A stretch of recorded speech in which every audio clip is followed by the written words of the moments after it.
So what we're doing today is we are wrapping up the series that we've been doing in August on building our spiritual toolkit.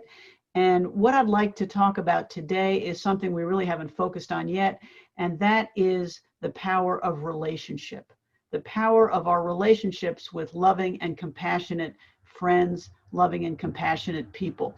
What I want to talk about is how the strength of our relationships, our circle of friends, helps us grow and thrive, and indeed leads us into an experience of the holy. Christian mystic Thomas Merton wrote that love is our true destiny. We do not find the meaning of life by ourselves alone. We find it with another.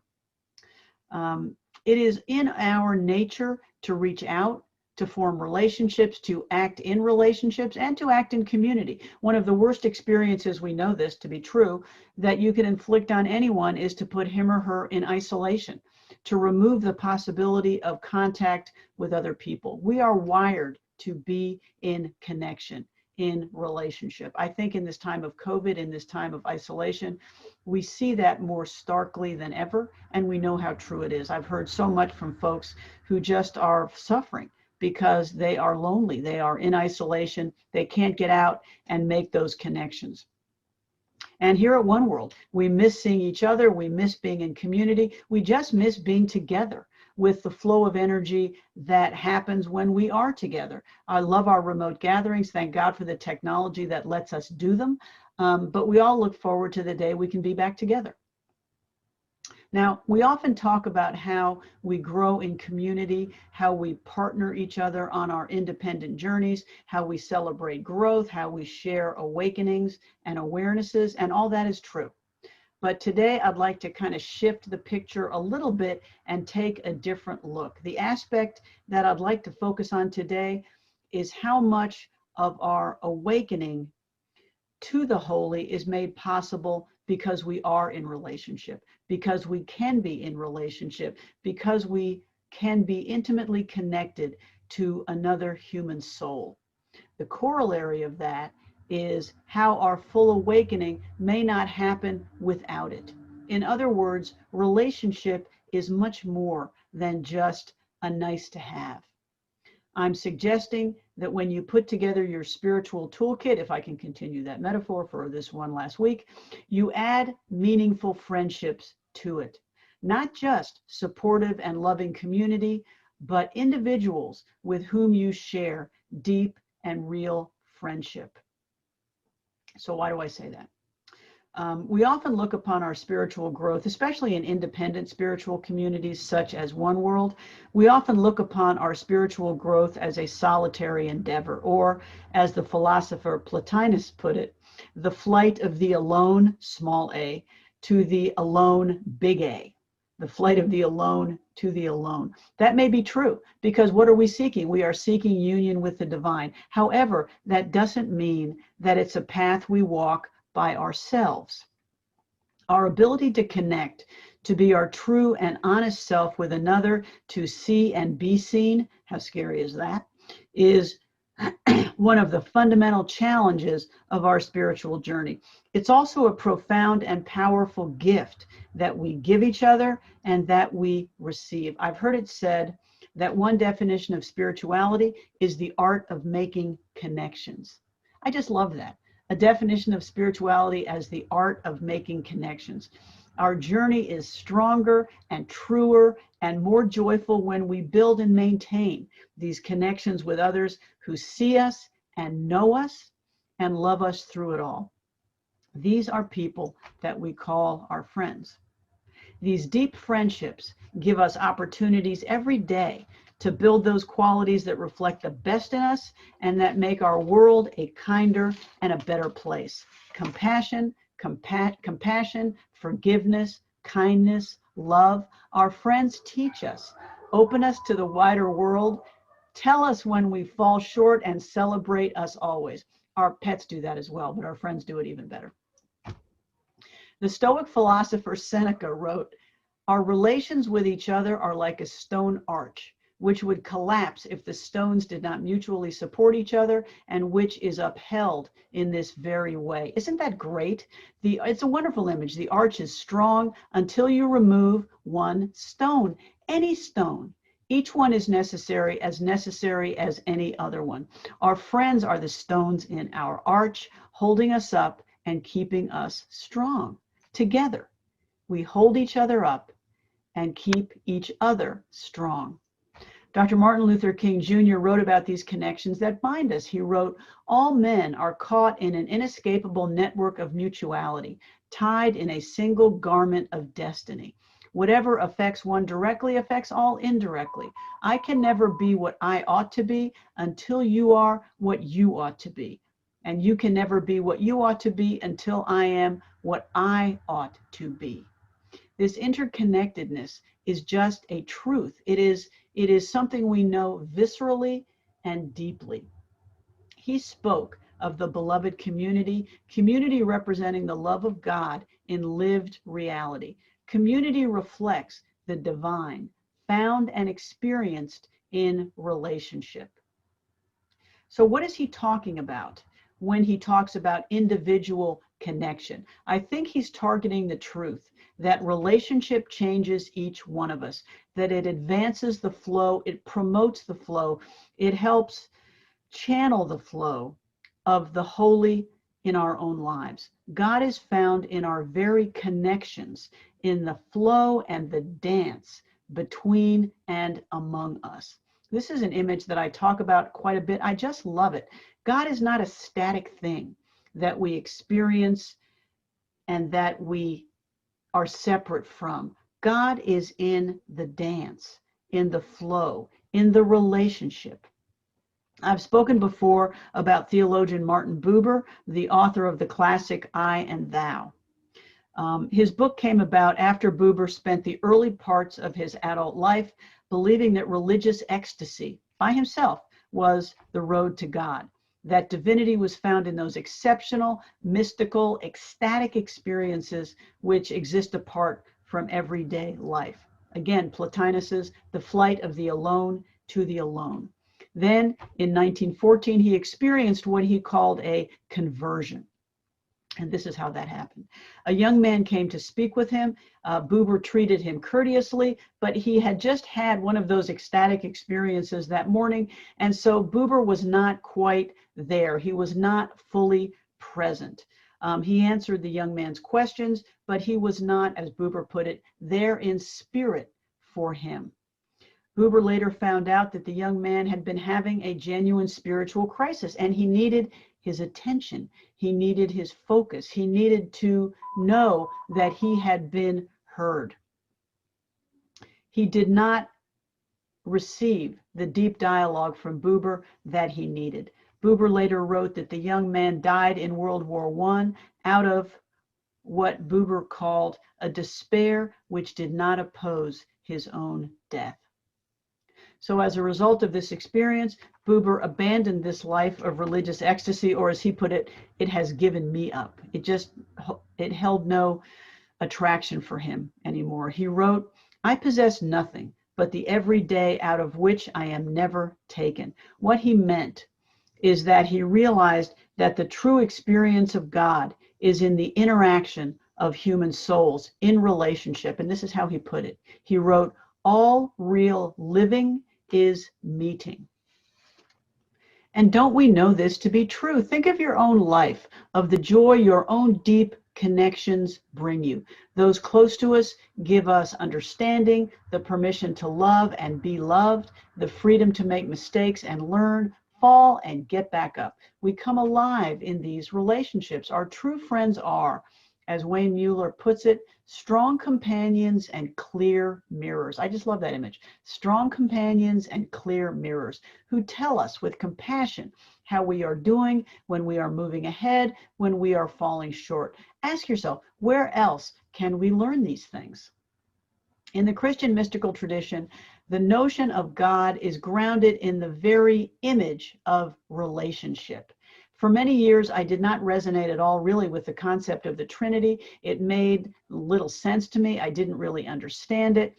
And at worst, it seemed to be an artificial construct. However, in recent years, I've been exposed to different ideas about it. I've thought about it, and I've come to understand it better as I focus on the idea of relationship. Richard Rohr, the contemporary Catholic theologian and author, teaches that the very notion of God is grounded in dynamic relationship, in flow and in creation. He calls God, as expressed through the Christian Trinity, a circle dance of mutuality and communion. The way he sees God, in my view, is an image of pouring out and receiving love in a never-ending flow. The idea that God is three persons and ultimately one, or flipping it, one expressing as three, illustrates the fundamental nature of relationship in this flow of creation. It says that the very essence of creation is relationship. Think about that. Isn't this what we're saying when we say that God is love? Love is about expression, flow, gifting, and receiving. Love exists in relationship. We are saying that God exists in relationship. This is the reason, or one powerful reason, that we seek relationship in our spiritual walk, relationship with other people, in a way that is difficult to articulate, and I guess this is why we're talking about mysteries. The very relationship itself is a channel for the holy that is available no other way. We let ourselves be vulnerable, and we open ourselves to the possibility of change. There's a concept arising from Celtic spirituality, and it's made more popular in recent years, of what's called the soul friend, or anam cara. Anam is the Gaelic word for soul, and cara is the Gaelic word for friend. So what is a soul friend? Well, it really is what it sounds like. Someone with whom you can share your soul without fear or judgment, pretension, or dodge. Richard Rohr puts it this way: if you do not have someone to guide you, to hold on to you during the times of not knowing, you will normally stay at your present level of growth. Seek out a sacred companion you can trust to be honest and present to your journey, who can reflect back to you God's presence in your life and world. I think we've all had moments when we've called upon such friends. Our lives are so much richer when such companionship is not the exception, but is an integral part of our spiritual walk. Creation of this relationship requires us to put what I like to call the cowboy mentality aside. We put such stock in being independent, being able to handle it all ourselves. Reaching out is what? It's a sign of weakness, of even failure. Too often we wait until we are so low we really don't have an option. When we do that, we sell ourselves and our friends short. In our spiritual walk, sharing and connecting is so basic. What Father Rohr is suggesting is that we need each other to move on to the next level. Why? Because we cannot mirror ourselves back to ourselves. We often cannot even see ourselves accurately. It's too easy to make excuses, to let ourselves off the hook, to say, I'll take a look at that later. Your soul friend pulls you back, reminds you of what is true, helps you get back up when you fall, and celebrates you when you shine. This friend mirrors us in a way that we cannot. What a gift we can give, and what a gift we can receive. Irish poet John O'Donohue puts it this way. He writes, in everyone's life, there is a great need for an anam cara, a soul friend. In this love, you are understood as you are, without mask or pretension. The superficial and functional lies and half-truths of social acquaintance fall away. You can be as you really are. Love allows understanding to dawn, and understanding is precious. When you are understood, you are at home. He writes that anam cara, the soul friend, is God's gift. In this communion of souls, trust and openness flourish, and when they do, so do we. It's not always easy, especially in this world when it's sometimes more difficult to make and keep real friendships. We are so busy, we are so cautious, We worry about how we're perceived. The bad news is, and I guess it's the good news, is all that has to go. Real friendship takes time, vulnerability, and trust. These are scary things. But how much do we gain when we permit others in and we let ourselves be seen, we let ourselves be known? In the Buddhist tradition, we see the concept of soul friend expressed as the Kalyani Mitra, or noble friend. In much the same way as the Anamkara, the noble friend holds us to that higher standard, helps us to show up as our highest and best self. No dodges, excuses, or pretension. As Wayne Mueller put it, strong companions and clear mirrors. These are joyful relationships, and they show up in unexpected places and times. Think of your own life and the value that your friends have added to it. I'm not talking about all the folks you count as acquaintances, but those with whom you have built deep and abiding friendships. So did you think of them as soul friends? Probably not. But if you think about it now, some of them may have been. As friendships grow over the years, pretensions fall away. Your real friends are true mirrors, making you look whether you want to or not. I so admire people who maintain strong friendships with people they've known for decades. I think about my sister. Her best friend is someone she went to kindergarten with. Think about such people in your own life. What have they shared over the years, and how have they grown? What a gift, and what a tribute to the dedication they've shown in maintaining those ties. Their lives are so much richer because of the deep friendship they have maintained, of all they have shared, all they have learned together. I'm sure you see that in your own life. So does your soul friend have to be one person? I don't think so. I think in the Celtic tradition, it traditionally has been, but I think that perhaps the Anamkara is more a type of relationship than a singular person, although it surely can be that.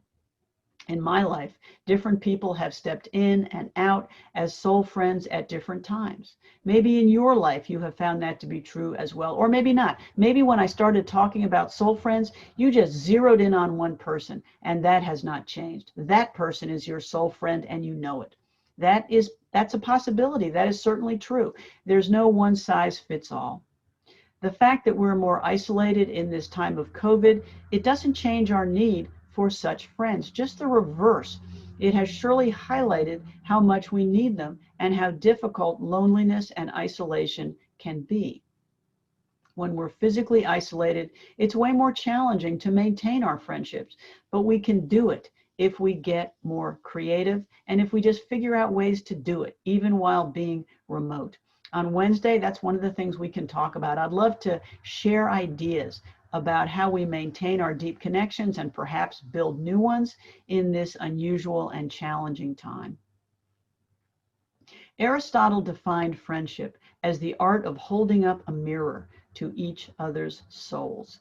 That is so true, and it is so essential that we build these relationships. Let's celebrate the value of these deep friendships, these wonderful relationships, and commit to cultivating them as an integral part of our spiritual journeys, not just a nice to have.